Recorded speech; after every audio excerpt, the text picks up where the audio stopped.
you're last. Okay, so please just know your place. Wow. Okay, that's the start. That's the start. Know your place, Jason. Welcome back to Old Guys Playing Games. We have a great show for you today. I'm Josh, here with Ken, Stuart, and Jason, as usual. Jason, I'm shocked. It's been, what, Stuart, is it 10 seconds and he hasn't interrupted? Yeah, but shocking. Yeah, it's surprising. Yeah, so let's give Jason a round of applause for that. Great. So anyway, wait, why does he get praise for not being annoying? Only Jason can get praise for not being. So anyway, we've got a bunch of good topics for you today, and the first one I want to start with is a sports legend passed away, unfortunately, last week, and he had a very, very big impact on the video game world as well, and that's John Madden. And I know for myself, I spent way too much time playing John Madden in the 90s and probably even into the 2000s. But I was like, let me take a look back and really just remember what this game was. And I started doing some research, and I went down this huge rabbit hole. But there's some interesting stuff that I just want to throw out to you guys, and we can kind of just riff off of it and go where it goes. But the first is, so I'll just start throwing this stuff out. So the first edition was 1989. Oh my gosh. And it was John Madden Football. On what platform? On PC. And Ken, we might have talked about this. I don't remember if Ken talked. He might have, but it's PC. And then it started, second gen was John Madden Football 2. That was on Genesis and Super Nintendo. Then it went to John Madden Football 92, John Madden Football 93, and then they got the NFL license. So it was Madden, NFL 94, 95, et cetera, et cetera. So that's kind of the genesis of the title. And then I was looking at all the other titles that came along to try to take him off the mantle. And the first one was Joe Montana Football. Oh yeah, it was horrible. It was such a bad game. I don't remember that one at all. I do. And they actually were the first. That was actually the first game to have uniform stadiums and logos. They got the license to do that. And then the next year, that was 1992, and then 93, Madden got the NFLPA license. So they were able to use the actual player names. You did some serious research on this. Yeah, you said. And a little. I don't know. I just looked up because I remember playing it on the Amiga in '90. So it actually says the first platforms were MS DOS. It was Microsoft. So Microsoft. It was the Commodore 64 and 128, and the Apple II. Wow. So it was all, and then it went to the Amiga, the Genesis, and the SNES, and then it's funny you see the word MS and then DOS, and you talk about a video game, but yeah, it's crazy. Yeah, I mean, it's just I could go on forever about this stuff. I think the key years to me were that 1993 when they got the names, and then 2005, I don't know if you guys remember, it was NFL 2K was really starting to come on as like a real competitor, and then EA said, screw that. They got the full NFL license and basically just crushed 2K. It was never. And that started all their sports games, right? That was EA's first major. No, I mean they had, I don't know the dates, but I mean they had. And it's NCAA football. They still had FIFA. I think they had a bunch before of other Madden sports as well. Before the Madden, yeah. I don't know if it was before, but I mean it was all in the same kind of time frame because they would NCAA was basically the same game but with college, right? But in terms of them owning sports gaming, I mean that was Madden did it for them, right? Because there really hasn't been a competitor. And you can list them. We already talked about some of them. It was Tecmo, Joe Montana, NFL 2K. There was 2K, NFL 2K there for a while. Yeah. Yeah. So I was a big fan of the 2K series. Yeah, me too. I think we played that together.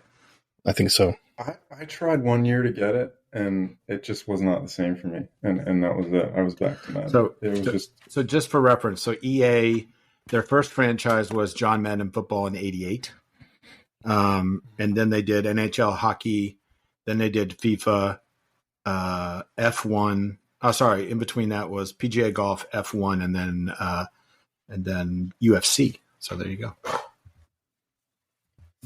And so just go ahead. Yeah, sorry. I was just for me, Madden holds a special place in my heart because I'm from Michigan, and he always hosted the Thanksgiving Day game, which Detroit usually hosted. And he came out with the turducken and all this other stuff, which is very cool. So he's a legend, you know. But what I'm curious is, in '84 he started the All Madden team. He started to build a roster of players he felt were the best players in the NFL at the time. And I'm curious if that is what was the impetus of them going to Madden for a Madden football game. I don't know if that's the case. I have no idea. But from what I've heard in all these interviews and the stuff I read, Madden was the first guy to really, I'll just put it in air quotes, dumb down football for people on broadcasts to where you could understand what was really going on, right? He wasn't just this, jock. Like, he was explaining it to you in a way that you could understand. And I think that's what moved it into video games, because then you could put the plays up on the screen, right? You can choose the plays, like making it accessible for people that don't know football. I mean, I got to be honest, I learned all of my football from John Madden. Sweep. Football. What was your favorite play to pick all the time? That was like a winner for you every possible. Do you remember it? For me, it was either like just a post or a fly. Just you get the right receiver on the outside, chuck it out, get, Brett Favre, chuck it out there. There was like an option play where a running back would swing around the back and you could either hand it off to him or it was a post, I think. I would always do well with that play. I can still see it in my head. The sweep. Yeah, so it's 3-4, 4-3. Like, I didn't know any of that crap. And then you just look at Madden and you're like, oh, that makes sense. Well, Madden put the color in color commentary. I mean, he was a character and he was very funny. I mean, he was the one who would use those boom, and those interjections, and it's very, very funny to go back and listen to some of his commentary, especially when he first came in, because he was a coach prior, so he was one of the ones that I remember coming up as a coach and then going into broadcasting. He was not a broadcaster, and I think somebody said it on a previous podcast. Depending on the generation, John Madden means something different, right? For us, we're kind of in between the video game and the broadcaster. We didn't know him as a coach. I mean, at least I didn't. He coached in the 70s, I think. So I didn't really know. Did he play before then? No, he did not play. He never played. I thought he did, but no, he was a coach. So he coached the Raiders. Some people know him as a coach, and then people like us, or at least my generation, it's the video game / commentator. And then probably our kids are like, John Madden, that's just the football. That's just the video game, right? So anyway, there's a couple other things that I thought were cool. And just talking about innovations, the first one, I just want to say a quote he had. If it's not 11 on 11, it's not real football. He was adamant about having all 22 players on the field, on the screen. Yep. So referring to playing a video game, football game. Yep. Really? I had no idea. Yeah. So he was a stickler for, if you're going to do it, it's going to be real, or I'm not going to put my name on it. Yeah. See, Jason, in real football, they have 11 players on each team on the field at the same time. Wow, Jason's awfully quiet today. I'm sure that's going to be made up for in the next couple of minutes. But just a couple of innovations that I've called out, and then we can switch off. But franchise mode, to me, that was the biggest one for me, because you could take season after season. It wouldn't just be one season and it's done. You can draft players. You can there was even an owner mode where you could take it to an even different level with marketing and all that good stuff. So in Hit franchise stick. mode, were you a coach or owner? Because you do mention owner mode as well. GM. I think you're a GM. Franchise, you were the coach. Owner mode, you were the owner, and like you were responsible for everything. Like you had to get ticket sales up and through the right marketing and all that stuff. That was a little too involved for me. I like the franchise. I like being the coach and doing the drafting and all that stuff. That's the stuff I didn't like. Hit stick. You didn't? You didn't? No, like I like to just play the game. I used to play in high school, and I loved just playing the game. I never cared about coaching. I never cared about the owner stuff or the franchise stuff. I wanted to be a player. So I would have liked it to do like a FIFA thing where you are a player, you create a custom player, and then you watch that player progress through his career. And now that came from Madden. That came from Madden. There was a mode that wasn't Madden. That's cool. Or isn't Madden. So, I mean, they set the foundation, right? And then just a couple other quick things. They introduced the Infinity engine. I think this was in the early 2000s, and it's pre-canned animations. So what they claim is that no two plays were ever the same because there were so many animations that they captured that it wasn't ever the same. Wow. That's cool. So wasn't EA Sports... Oh, sorry. Go ahead, Jason. No. Wasn't EA Sports across like a few different cities in the U.S.? One of them was in Maitland here in Florida, right? EA Sports is in Maitland. Still is. And actually, or Vancouver. But we have a couple of people I have a couple of friends one that worked there as a designer on Madden football, so I can get him on. He's now at Microsoft, so it'd be great to get him to tell us about the early days of designing with Madden. He was a flag football phenom for our fraternity in college. He was the one artist, and we're all like, "Man, how are you going to get a job?" And then turns out he used both his love for football and art to get into gaming, right? Which is big in Orlando, as you guys know. And then another friend of ours, another fraternity brother, who Jason, I think his wife used to work with us. He's a marketing VP. I mean, maybe CMO for Electronic Arts. So we should get him on because the history there is really interesting. I think also the history of the NCAA game at some point is that maybe coming back now with money flying around more than it does in the NFL. Could be interesting. So yeah, it's an interesting history, and it goes back to my early days of the Amiga, which was where they developed for because it was the gaming platform. It was the PC / gaming platform of the day where you could do the more. It was in Maitland. It was EA Tiburon. Still is Tiburon Entertainment. Tiburon. It's a Tiburon studio. Yeah.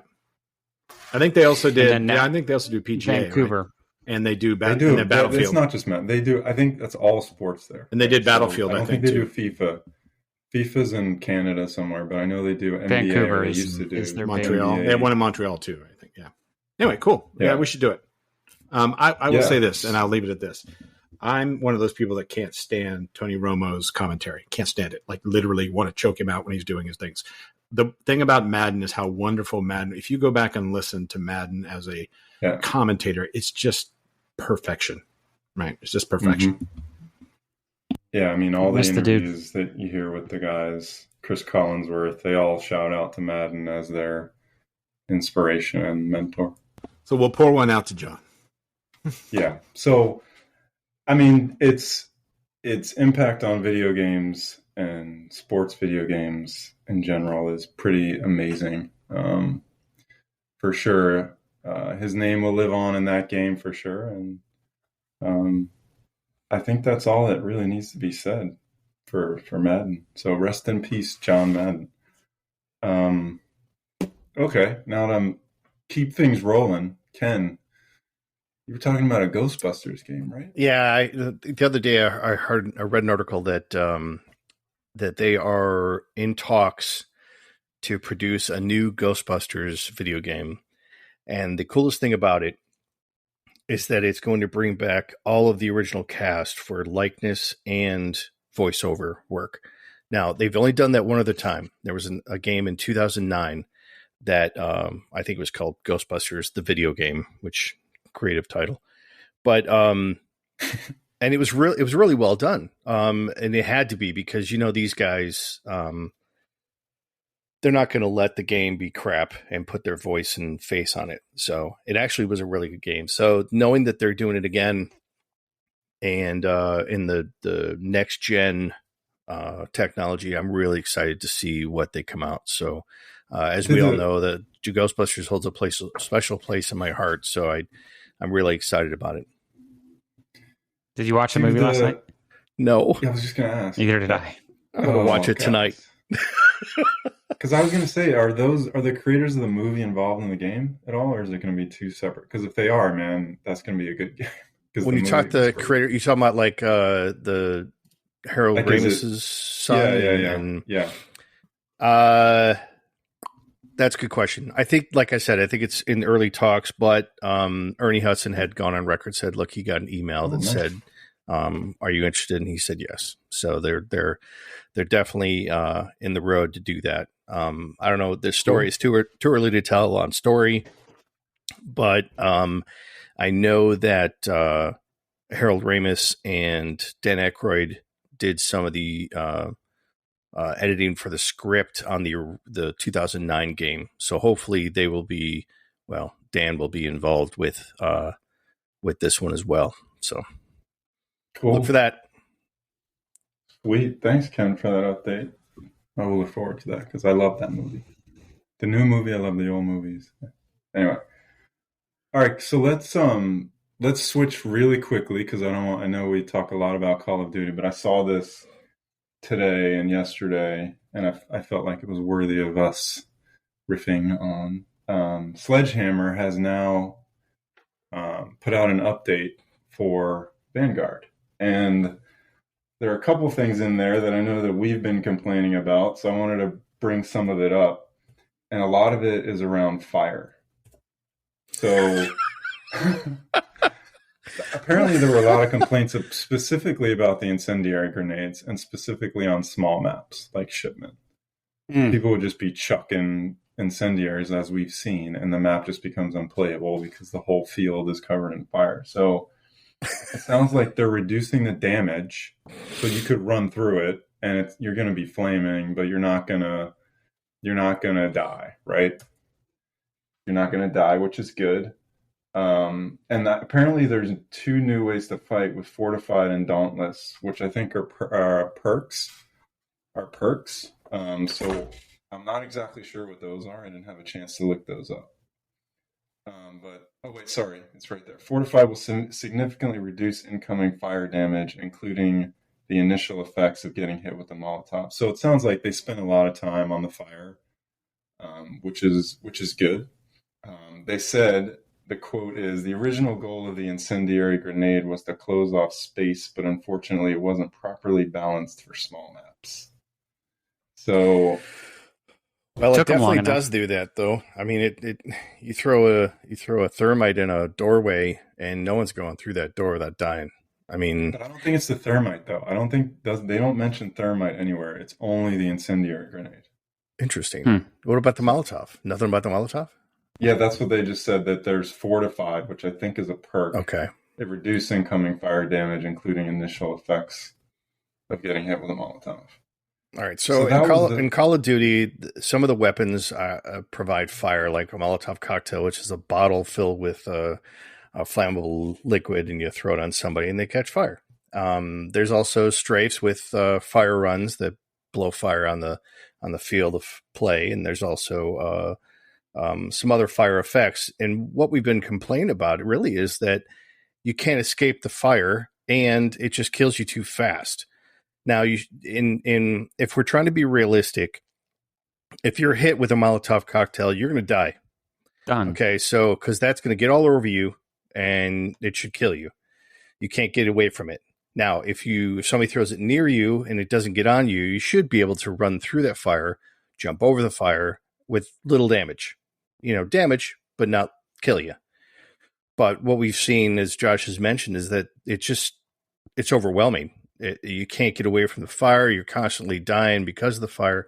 There should be a way to reduce that so that you can actually survive a match with fire on it. But no, I'm glad they're doing that. Is this already applied, Josh? That the update is there? I believe so. Because I feel like last night we were able to run through a lot more fire. It got applied yesterday, I think. Same with nerfing the akimbo shotguns and everything else. You're stealing my thunder, Stuart. Oh, I'm sorry. No, good segue. Okay. That's a segue. Well, we're not just stealing your thunder. We're stealing your cheat code, Thinkster. That's right. Hey, I don't use those all the time. Only, every once in a while. But hey, look, they set up the rules, right? So the other tweet they had was, so changes with Panzerfaust challenge. I don't know what that means. Perk adjustments to help with fire. We talked about that. A weapon balancing pass, sniper buffs, and shotgun nerfs. So I don't know what sniper buffs means. Sniper buffs means that it's going to be a one-shot kill. I've even seen trying to use a sniper rifle that when I hit a guy, he doesn't die right away. And with the amount of firepower that a sniper rifle affords you, you should be able to be a one-shot kill. And then, of course, the nerf. Do we need that? I feel like I'm constantly getting one shot by a sniper rifle. But anyway. I'm constantly getting one shot from shotguns, so I'm personally glad they're nerfing the shotguns. Yeah, I'm okay with that. I mean, it's fun, but it is like a little ridiculous when you can kill someone across the map with a double barrel shotgun. Yeah, that's not realistic at all. And then the last one here, which I think everyone's going to be excited about, a tweak to mortar barrage to reduce duration. Oh, thank God. Damn it. Let's have a moment of silence for the long mortar barrage. I like the mortar barrage. No, I like it too. I don't think it needs to last that long. Yeah, so those that don't know, you can call in support from off the map where they shoot mortars onto the playing field. And it lasts way too long. I mean, if you have called it in, you can be damaged by your own mortar fire where your teammates can run free through it. It's kind of unrealistic, but they don't get harmed because it's, there's no friendly fire. Whereas the enemy, they can't go through it either. So if you end up placing it someplace, you have to avoid that place. Otherwise, you'll kill yourself. But it lasts forever. And over a minute. Yeah. Easily over a minute. It was insane. It was absolutely insane. The actual time is, we should look that up because I feel like a minute is a long time. But it does seem like it's that long, though. I think I agree with it. It may be more. And what I used to hate was when you're playing hardcore, which means you just get one shot, one kill. As the guy that put it down, which I would normally get it, I'd be like dying because it penalized you for killing your own people. And you can kill your own people with a mortar barrage in hardcore. Right? In hardcore, yeah, you can. So unlike Das House, I'm pretty much going to get banned from a match at some point if I throw down a mortar barrage. But I don't for a small map, the mortar barrage is just uncontrollable because it takes up like a quarter of the map with that mortar barrage, and you just have to avoid that. 45 seconds. 45. That's what they just nerfed. It used to be 45 seconds. And what is it now? Sorry. 15. It doesn't. Well, anything less than 45 is going to be welcome. Yeah, it did. Yeah, I mean, 30 seem like a long time. Right. So those are the big ones that I saw. I didn't really see anything else major. But they did say, thank you for your patience while we're working behind the scenes. You can expect more frequent updates now that we're back with more to come this week. There has been a lot of angst, shall we say? I'll use the word angst, towards the lack of developer, with some of the developer challenges that they're having, both from a capability and the capacity perspective over the holidays that were really cheesing off people. And I think it's part of the challenge why we got some of these things like, Krampus being overly strong and some of the things being there. So hopefully a lot of these fixes are going to start coming now that we're into the new year. So I'm going to be optimistic that this is the first step in, frankly, making Caldera and Warzone a little bit more fun to play. Doesn't this set a dangerous precedent, though? We've had a lot of dangerous precedents. Precedent. Sorry. Doesn't it? If they take too much user or player feedback, then they're just catering to those people instead of making the game. I think they've always done that, Ken. I think they look. This is where I think. I don't think they look at the polls. I think they look at the data, right? And I think they look at trends in the data, and I bet if they see spikes in certain things, they start to go, okay, what's the correlation to that spike? Remember, they can see what maps you're playing, what guns you're using, what your KDs are, all that kind of stuff. And I bet they look at it along with the complaints and go, all right, okay, maybe this one is like, you've heard always people say certain guns were like, I mean, like that shotgun was ridiculous, right? I mean, it's one thing to get killed by a shotgun within 10 feet. I get that. But to be shot and killed by a shotgun at 80 feet was a little bit over. Which shotgun was that? That was the combat shotgun. Barrel. The combat shotgun. Yeah. No, the one that Josh would run around. And you could use it was Akimbos. the double barrel. I think it's any of them. Yeah. To be honest, They were all juiced. I would lay down on one end of DOS house and kill someone on the other side of the map. Which should never happen. If a shotgun shot you inside DOS house, you should be able to brush off. Like you should watch the pellets fall off of you if it's not a slug. Yeah. Right. I mean, and instead you're like instant dead. I hope you're right, man. I can't. I feel like I know what you're saying, but man, these things were just obvious, right? Like it's just so much worse than anything we've seen. I don't want them reacting to everyone's little complaint, right? But I do want them to make the game a little bit more parody because I mean, can't come up with somebody hit you with that shotgun. How annoyed do you get? No, I know. I totally agree with you, but I do worry that if we get into a situation where if enough people complain, they'll change something. Agreed. I mean, they listened to me. They took Krampus away. Krampus is gone. They listened directly to you. Yeah, they did. But I mean, if you think about it, some of the things we complain about with some of the movies, especially the superhero movies, people complain and they make some remarks and then they try to appease the audience. I don't want to be appeased. I want them to do it right the first time and stick with it. If they've done it right the first time and then they stick to their guns, pun intended, then I'm okay with that. Yes, you're not going to make everybody happy. But if you start what about agile development, man? Here we go. What about getting it? Look, here's my take. Like, scaled agile. I'm glad they did Krampus. I'm glad they did the elves. I'm glad they do all. It's too long. Krampus for a day or two would have been but great. I'm glad they did it, right? I mean, I like what they're throwing new stuff in. They give us all this stuff for free, right? I mean, we get the holiday maps, we get everything else. Think back. I thought Krampus was sort of cool. And now, I mean, some people learned how to use Krampus in Warzone. Krampus on a small map was not fun, but you know what? Nope. It did sort of add this element of, oh crap, I'm being chased by a giant Wookiee. Somewhat interesting. So no, I love Wookiee. that stuff. I love when they add stuff like that, for a seasonal thing or around a holiday. Yeah. I love that stuff, but I just worry that you get enough people complaining, that you're going to change the experience for everybody. And it's not gonna sit right with everybody. So I don't know. Well, I don't want to turn this into the Call of Duty like we often do. Sometimes. You're right. You're right. Let's move on. Good point. And I think that could be something we bring up in a later podcast. Is just that topic of how much input do we really want to have. But okay, so let's that was a Call of Duty update. We'll as things come out, of course, we'll bring them up. That is our go-to game at this point. So, but I was thinking, or we were thinking, let's talk really. I'm going to throw out something really quick, and we can see where it goes. I think we've all seen Spider-Man at this point, and I know we talked about it on previous podcasts with the tie into the game. But let's just throw it out there. Everyone's seen Spider-Man. What do we think? Spoiler warning for those that have not seen the movie and don't want to hear anything about it. I can't be responsible for any of us accidentally letting something go. So if you haven't seen the movie, stop listening now and come back next week. But we're going to end the show on this topic. So let's take a break and then we'll come back. If you haven't seen Spider-Man and you don't want to chance it, just end after the break or during the break. And if you don't come back, thanks for joining us. We'll see you. Come back and listen to the next one.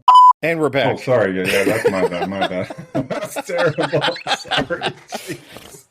Maybe if you weren't. I'm still recovering. Okay, yeah. I'm still recovering. I had some fun this week. Anyway, so we're back. Let's talk Spider-Man. I just want to throw out my big one, and then you guys can roll with it. Yes, please. I went into this movie with zero. I didn't know anything about it. I did not know what the story was, where it was going. That moment when they brought in Garfield and Tobey Maguire, I'm sorry for spoiling, but the reaction of the theater was just one of the best moments I've ever had in a movie theater. It was unbelievable. You saw it opening. Yeah, but even when I saw it later, it was the same. I don't think it changed. I didn't have the same. I mean, I just love moments like that, and I miss them. And it was so nice to be back in a theater and just have that reaction. It was the last time I experienced a movie full of people. Endgame. It was Endgame when Captain America caught Mjolnir. Yep. Thor's hammer. Yes. I couldn't believe the roar from the audience. And that was really well done. Obviously the media, is trying to ruin everything for all of us. And they kept trying to interview those guys and say, hey, are you in it? Are you in it? Are you in it? And I think one of them kind of tried to play off, but the other one actually outright said, no, he's not in it, even though he was. I respect that.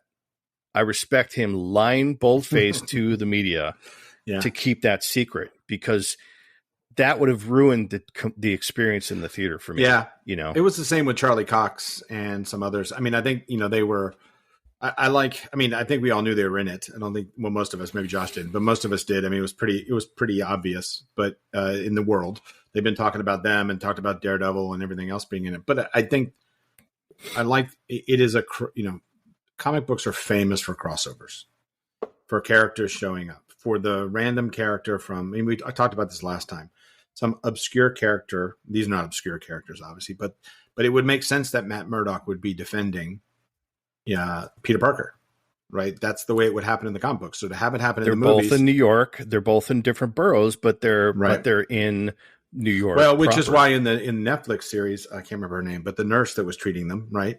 Rosario Dawson, right?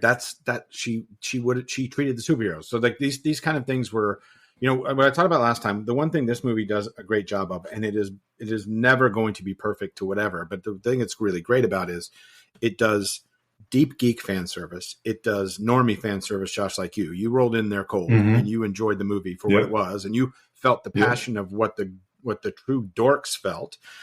Each of those Spider-Man has a fan base.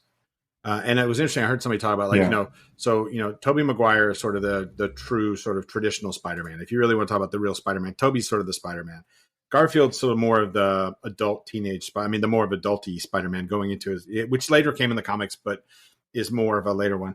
And then Holland's a little bit of a different mix of the two, but each of them have their fan bases who are passionate about their Spider-Man.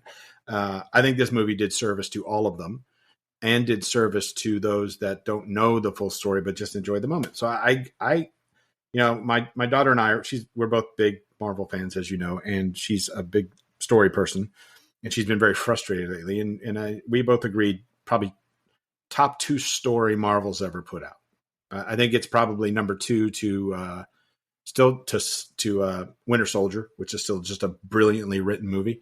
But also, I think Kevin Feige needs to wake up, because Sony is kicking their butt right now. The stories that Marvel Disney are putting out are frankly boring, and the stories that Sony is putting out, they're good, right? And I think if they continue down this path with Morbius and others, it's just going to be really cool. So I really enjoyed it, and as the uber geek who looks for everything wrong with movies because they screw something up that is so passionate to the people, it's like, you didn't have to do that.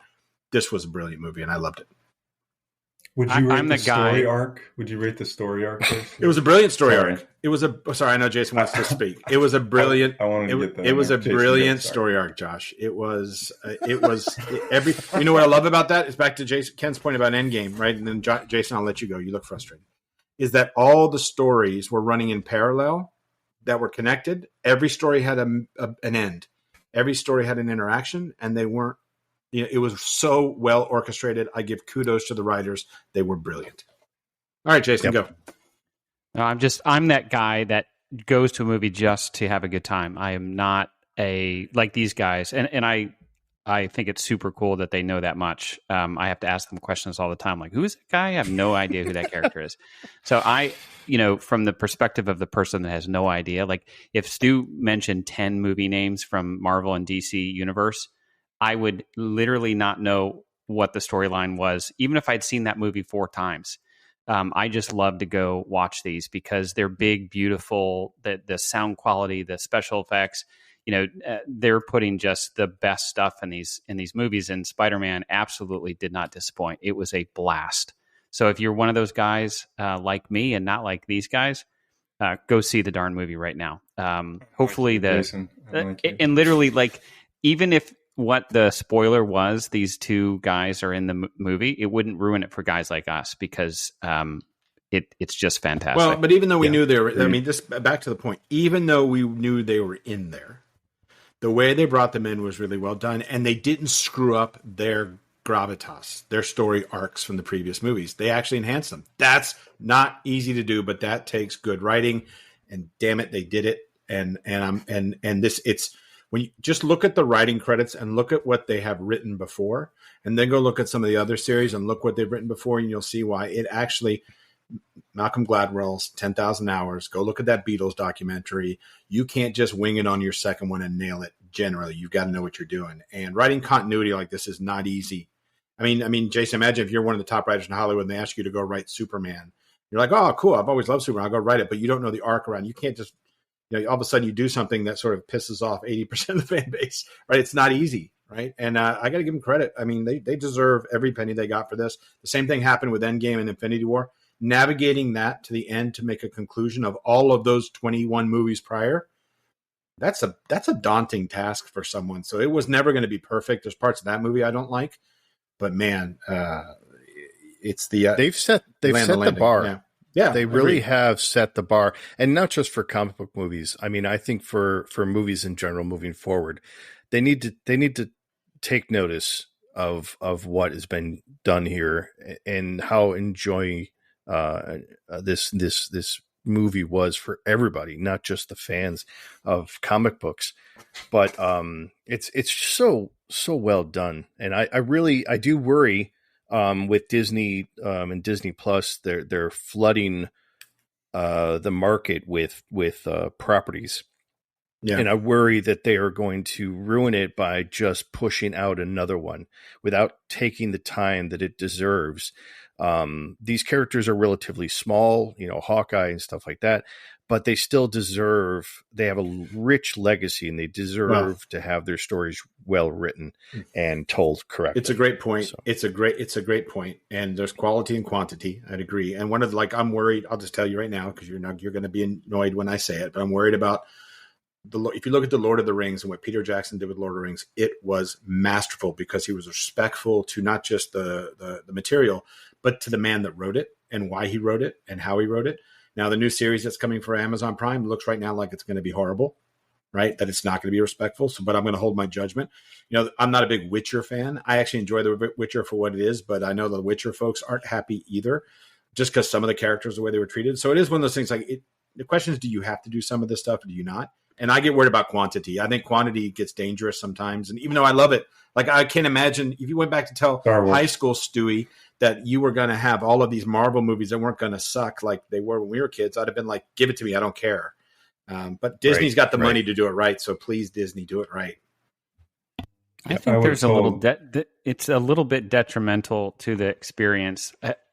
You read a lot about these things, right? And I wonder if, because you read so much about these and what people like and don't like about them, it's clouding your judgment of the actual story itself. Like, did you watch The Witcher before or after you read all the skepticism and criticism of the what was done? I watched it before, and I didn't know the canon of The Witcher, and so but there were things when Ken and I watched it together actually, and we're happy to talk about that separately. I liked it. Like, there were a couple episodes, like the first episode of season 2, by far the best episode of The Witcher. It was amazing. And it was a great episode. It had one of the guys from the Game of Thrones in it. And it was really well done. And then it did it got a little bit slow again in the middle, and not enough Geralt and not enough, we could talk about that, but I liked it, but I'm like, I want more of that part of the story. But I didn't hate it. Right. I understand. You bring up a good point though, Jason. I too did not have a rich lexicon of The Witcher prior to watching it. I really enjoyed it. But reading through some of the things after I've seen it, and the true fans and what they felt was missing. I didn't miss that because I didn't know it was supposed to exist, but I still enjoyed the story. Mm-hmm. So it's a really, really difficult balance that these writers and these production companies have to do to try to find a balance of trying to fan service as well as entertaining for people who are not fans. So you bring up a good point that if you start reading into the Twitter storms and whatever, the complaints about the films, they can ruin your experience. So I tell my daughter that all the time. She's a huge Marvel fan, and she literally knows the entire story before we walk into the theater. And I always tell her, please do not say a word to me about anything. I do not want to know. I want to go in there and watch it as they've made it. I don't want to hear about anything else. So, yeah, I mean, definitely a dangerous thing to jump in and start.